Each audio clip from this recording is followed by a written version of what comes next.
ከጎንደር ደባርቅ፣ ከጎንደር ሁመራ፣ ከባህር ዳር ጎንደር፣ ከወረታ ወልዲያ፣ ከጎንደር መተማ ቋራ፣ ከጎንደር በለሳ፣ ከማርቆስ ፍኖተ ሰላም፣ ከደጀን ሞጣ፣ ከደጀን ማርቆስ የሚገኙ ዋና ዋና መንገዶች ላይ የሚገኙ ስትራቴጂክ የሆኑ በከተሞች ላይ መሽጎ የሚገኘውን የመከላከያ ሰራዊት በተጠናና በጣም ፈጣን በሆነ የማጥቃት እንቅስቃሴ ከፍተኛ ጉዳት እያደረሱበት ይገኛሉ።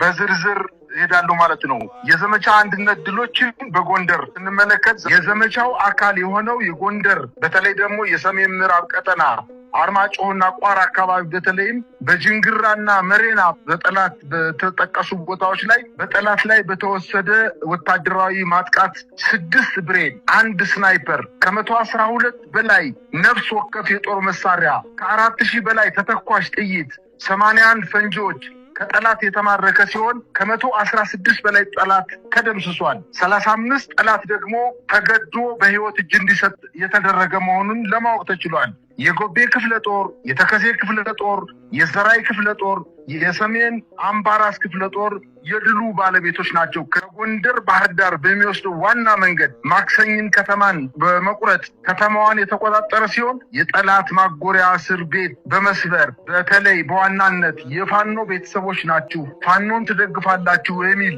ከተለያዩ ቀበሌዎች ከወረዳዋ ከተለያዩ ቀበሌዎች አግዞ ወደዚህ የማጎሪያ ስፍራ አከማችቷቸው የነበሩ የፋኖ ቤተሰቦችን ሙሉ በሙሉ በማስለቀቅ ከተማዋን ተቆጣጥሮ ይገኛል። እቺ ከተማ ማክሰኝት ከተማ ከጎንደር ከተማ በቅርብ ርቀት ላይ የምትገኝ ከተማ ስትሆን ለጎንደርን በጣም በከፍተኛ እና ለአዘዞ በከፍተኛ ደረጃ ስጋት ሊፈጠር እንደሚችል ነው ከአካባቢው ነዋሪዎች የደረሰኝ መረጃ የሚያመለክተው። በዚህ ከተማ ላይ ከ30 በላይ የአገዛዙ ጦር ሙት ሲሆን ከ20 በላይ ቁስለኛ መሆን ተችሏል። በደቡባዊ ጎንደር ቀጠና ሰፊ ቀጠና የሸፈነ አውደ ውጊያ እየተደረገ ሲሆን የሜጀር ጀነራል ውባንታ ባተ 1ኛ ኮር፣ ኢንጂነር ስመኘው ተወርዋሪ ክፍለ ጦር እና መብረቁ ክፍለ ጦር በጋራ በወሰዱት ከባድ የማጥቃት እንቅስቃሴ በአንበሳሜ፣ ወረታ፣ ጋሳይ፣ አለምበር፣ በኋላ እና አዲስ ዘመን የሰፈረው የጠላት ኃይል ሙሉ በሙሉና በከፊል የተደመሰሰ ሲሆን የወረዳ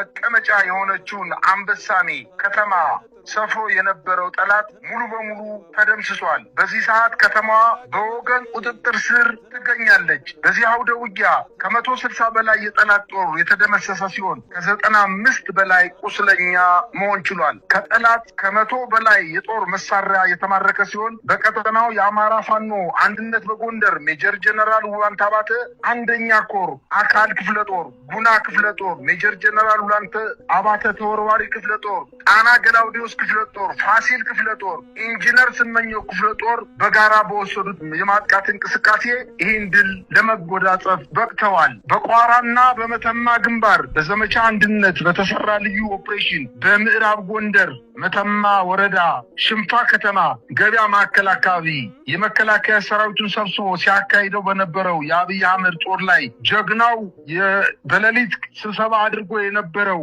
የመከላከያ አባላት ከነዚህ ውስጥ የአማራ ተወላጆች በቀረበላቸው አጀንዳ ዙሪያ ማለትም የአማራ ሕዝብ ፋኖን እየደገፈ ነው፣ እንዴት ማከላከልና ማጥፋት ይቻላል በማለታቸው በዚህ የተናደዱ የመከላከያ ሰራዊት አባላት በተሰበሰቡበት አዳራሽ ላይ ቦምብ በመወርወር 39 የመከላከያ ሰራዊት አባላት ሲገደሉ 50ዎቹ ለመቁሰል ችለዋል። በተጨማሪ በቋራ ወረዳ በሙር እርስ በርሳቸው ተዋግተው በርካታ ወታደሮች በከፍተኛ ደረጃ ሙትና ቁስለኛ ለመሆን ችለዋል።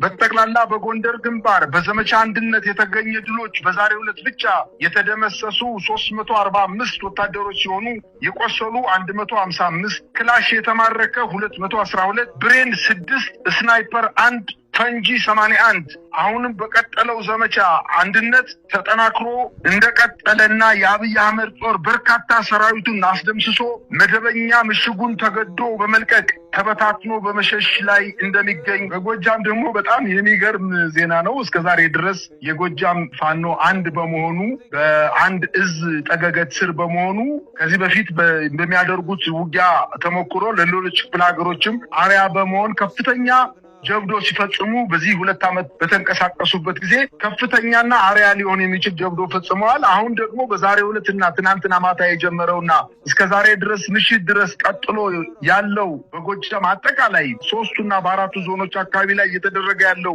ውጊያ እጅግ በጣም ፈጣን በአገዛዙ ጦር ላይ ከፍተኛ ጉዳት ያደረሰ እና መቋቋም ያልቻለ የመከላከያ ሰራዊት ተበታትኖ ወደ ተለያየ አካባቢ እየተበታተነ እየፈረጠጠ እንደሆነ ነው ለማየት የተቻለው። የአማራ ፋኖ በጎጃም 1ኛ ክፍለ ጦር ባህር ዳር ብርጌድ፣ አንሙት ያዛቸው ብርጌድ እንዲሁም የጣናው መብረቅ ብርጌድ በጋራ በተቀናጀና በተናበበ መልኩ በአዴትና አካባቢው ግዳጃቸውን በተሳካ ሁኔታ መፈጸም የቻሉ ሲሆን በዚህ ግዳጅ 15 ክላሽንኮቭ መሳሪያ 3000 ተተኳሽ ጥይት ተማርኳል። የሟች የጠላት ብዛት 25 ሲሆን ውጊያ የተካሄደባቸው ቦታዎች አዴት ከተማ ቻይና ካምፕ ሲሆን ዴንሳ፣ ባታ፣ ምላጭ በር፣ አይቀጡባ ጊዮርጊስ፣ አቦላ ተራራ ሲሆኑ ከዚህ በተጨማሪ በአይን የተረጋገጠ 3 አምቡላንስ ቁስለኛ ወደ ጥበበ ጊዮን ሆስፒታል እንደገቡ ማረጋገጥ ተችሏል። በምስራቅ ጎጃም እና በምዕራብ ጎጃም አጎራባች ወረዳዎች በአማራ ፋኖ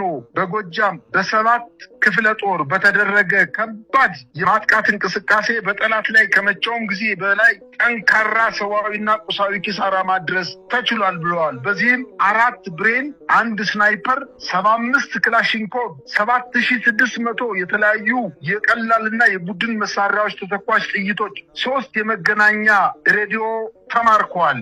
2 በአማራ ፋኖ በጎጃም በአጠቃላይ በ35 ግንባሮች አውደ ውጊያዎች እየተደረጉ ሲሆን ውጊያው አሁንም እንደቀጠለ ነው። በደብረ ማርቆስ ከተማ እንዲሁም አዴት፣ ጎንጅን ቆለላ፣ ቢቸና፣ ደብረ ወርቅ፣ ሰዴ፣ ድጓጽዮን፣ ቁይ፣ የእዱሃ፣ አማኑኤል፣ ደንበጫ፣ መርጦ ለማርያም፣ ሮብ ገበያ ከተሞች በመግባት በጠላት ኃይል ላይ ከባድ ኪሳራ አድርሰዋል። እስካሁን በአጠቃላይ ከ509 የጠላት ኃይል ሙት ሲሆን 287 ቁስለኛ በማድረግ በዘመቻው የተሳተፉ የፋኖ ኃይሎች አስደማሚ ድል ተጎናጽፈዋል። በዚህ በአማራ ፋኖ በጎጃም 1ኛ ክፍለ ጦር አንሙት ያዛቸው ብርጌድ፣ በባህር ዳር ብርጌድ፣ የጣና መብረቅ ብርጌድ፣ ዴንሳ፣ ባታ፣ ምላጭ በር፣ አይቀጡባ ጊዮርጊስ፣ አዴት ከተማ ቻይና ካምፕ ላይ፣ አቦላ ተራራ በአዴት ከተማ አካባቢ የሚገኘው አቦላ ታላቁ አቦላ ተራራ ላይ በዘሪሁን በፋኖ ኃይሎች በተሰራ ራሳቸው ባለሙያዎች በተሰራ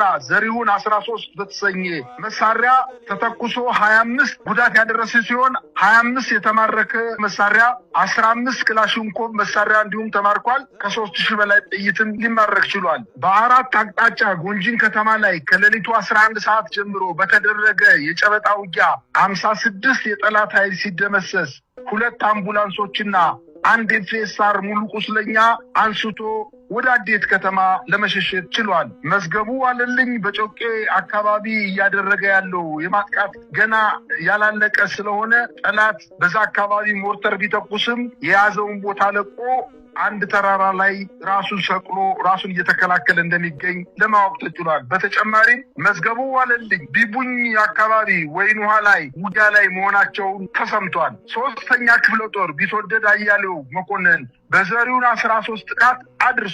ከባህር ዳር ከተማ በስተምዕራብ በኩል በምትገኘው ቁንዝላ ከተማ የነበረው የጠላት ጦር ተደምስሶ ካምፑን ማውደም ተችሏል። 5ኛ ክፍለ ጦር ሽንዲ ወንበርማ፣ 6ኛ ክፍለ ጦር ኢንጂነር ክበር ተመስገን ብርጌድ ደንበጫ ከተማ ላይ ጥቃት በመፈጸም 4 ብሬን፣ 1 ስናይፐር፣ 50 ክላሽ ተማርኳል። 1 ሻለቃ የጠላት ጦር ሙሉ በሙሉ ተደምስሷል። የስናን ወረዳ ዋና ከተማ የሆነችው ሮገቢያ ላይ አባጀሜ ብርጌድ ባደረገው ፈጣን ጥቃት በአገዛዙ ጦር ላይ ከባድ ጉዳት ደርሶበታል። እንዲሁም ማርቆስ ከተማ የንጉሥ ተክለ ሃይማኖት ብርጌድ በሌሊት በፈጸመው ጥቃት በተለይ በከተማዋ ቦሌ ተብሎ በሚጠቀሰው አካባቢ በነበረው የአገዛዙ ጥምር ጦር ላይ ብዛቱ ገና ያልታወቀ ጠላት መደምሰስ ተችሏል። ጀበላ ሙተራ ብርጌድ ማርቆስ እንዲሁ ማረሚያ ቤት አካባቢ ባደረገው ጥቃት 15ኛ ሻለቃ ማሰልጠኛ ውጊያ አድርጓል።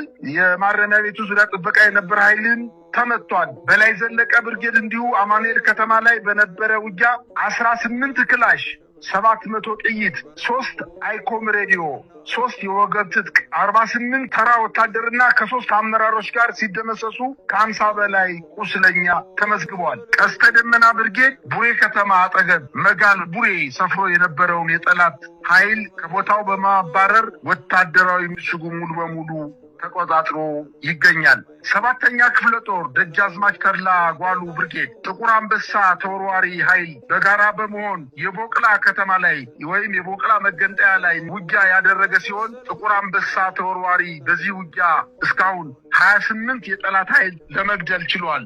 11ዎችን ቁስለኛ በማድረግ ምሽጉን መቆጣጠር ተችሏል። የቦቅላ አባይ ብርጌድ ደብረ ማርቆስ እንደገም ላይ ከፍተኛ የሆነ ጠላት በመደምሰስ ታሪክን ለመስራት ችሏል። አዋበል መብረቁ ወጀልና የትኖራ ላይ ውጊያ የነበረ ሲሆን በዚህ ውጊያ 8 መከላከያ ሰራዊት የሞተ ሲሆን 6 የጠላት ኃይል ቁስለኛ መሆን ተረጋግጧል። 8ኛ ክፍለ ጦር አባኮስ ማህበረ ብርሃን የትመን የምትባል ከተማ ወይራ ጠለማ ብቸና ከተማ እስከ ቀበሌ 04 ድረስ በመቆጣጠር 9 የጠላት ኃይል በመደምሰስ 21ዱን በማቁሰል 1 ምርኮኛ ከነ መሳሪያው ይዞ ወጥቷል። ደባይ ጮቄ ቀይ ከተማ በመግባት የወረዳው የሚሊሻ ኃላፊ ሞላ ጀንበሬን ጨምሮ 14 ጠላት በመደምሰስ 8 ቁስለኛ በማድረግ ጀብዶ ፈጽመዋል። ሶማ ብርጌድ ደብረ ወርቅ ላይ በነበረው በ4 አቅጣጫ ስላሴ ሰፈር ገደብ መገንጠያ ፖሊስ ጣቢያና ሆስፒታል በተደረገው ውጊያ 9 የጠላት ኃይል ሲደመሰስ 6ቱን ቁስለኛ ማድረግ ችሏል። ዘንባራ ብርጌድ ጉባያ ከተማ ላይ ጁኒየር ትምህርት ቤትና ሃይ ስኩል ትምህርት ቤት ሰፍሮ በነበረው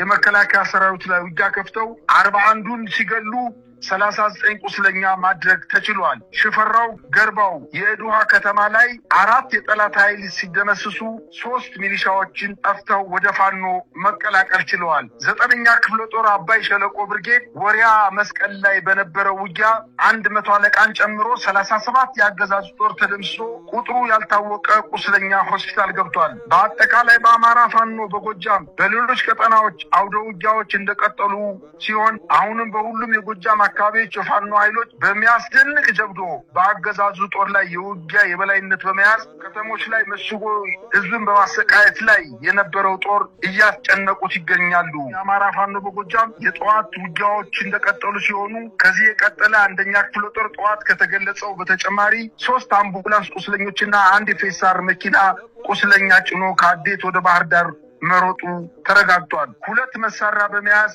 1 ሚኒሻ ፋኖ ተቀላቅሏል። 4ኛ ጃዊ መተከል ክፍለ ጦር አሁን ማምሻውን ዘሪውን 13ን በመጠቀም አርጋምቦ ፈንድቃ ከተማ ጃዊ አካባቢ በሚንቀሳቀሱ የነበረው ጠላትን መበታተን ተችሏል። 5ኛ ራስ ቢትወደድ መንገሻ አቲከም ክፍለ ጦር ገረመው ወንዳወቅ ብርጌድ ብር አዳማ ወይም ቋሪትና ሰከላ መሃል ላይ የምትገኘው ብር አዳማ የምትባለው ተራራማ ከተማ ላይ ባደረገው አውደ ውጊያ ብዙዎቹን መደምሰስ ሲቻል ቀሪው ቁስለኛ ማድረግ ተችሏል። በዚህ ውጊያ 3 የጠላት ኃይል በመክዳት ፋኖን የተቀላቀለ ሲሆን 6ኛ ቀኝ ጌታ ዮፍታሔ ንጉሴ ክፍለ ጦር ደግሞ የደብረ ማርቆስ ሪፈራል ሆስፒታል ባደረገው የማጥቃት እንቅስቃሴ የደብረ ማርቆስ ሆስፒታል ሙሉ በሙሉ አገልግሎቱ ለአብይ አሸባሪ ኃይል ብቻ እንዲሰጥ በማለት እና ሌሎችን ታካሚዎች የሲቪል ታካሚዎችን በማስወጣት ቁስለኛውን ሲያክም አምሽቷል ብለውናል። ደብረ ማርቆስ ላይ በ6 አቅጣጫ የከበቡት 7ኛና 6ኛ ክፍለ ጦሮች ሲሆኑ ጠዋት ከተገኘው ድል በተጨማሪ ከ100 በላይ መደምሰስ ተችሏል ብለዋል። ከ150 በላይ ማቁሰስ ችለዋል። አዲስ አለማየሁ 7ኛ ክፍለ ጦር የጠዋት ዜና እንደቀጠለ ሆኖ 1 ኮሎኔል የቦቅላ መገንጠያ ላይ በመምታት ወደ አዲስ አበባ መሸኘቱ ተረጋግጧል። በላይ ዘለቀ 8ኛ ክፍለ ጦር ተጨማሪ 8 የተደመሰሰ ሲሆን በፊት ከቆሰሉት 2ቱ እግራቸው ከጥቅም ውጭ እንደሆነ ተረጋግጧል። በዚህ የተደናገጡ 4 መከላከያ አባላት በምሽት ጠፍተው ለፋኖ ኃይሎች እጃቸውን መስጠት ችለዋል። በጎጃም አጠቃላይ ከሌላው ወቅት በተለየ ሁኔታ በ35 ወታደራዊ ቀጠናዎች ላይ የመከላከያ ሰራዊቱን በአሁኑ ሰዓት ከፍተኛ ጥቃት እየሰነዘሩበትና በተለያዩ ካምፖች ላይ መሽጎ የከተሞችን ህዝቦችን ሲያስጨንቅ የነበረው የመከላከያ ሰራዊትና የአድማ ብተና አባላት መሄጃ አጥተው ከተለያየ ቋጥኝና ተራራ ቦታ ላይ ራሳቸውን እየተከላከሉ እንደሚገኝ የደረሰኝ መረጃ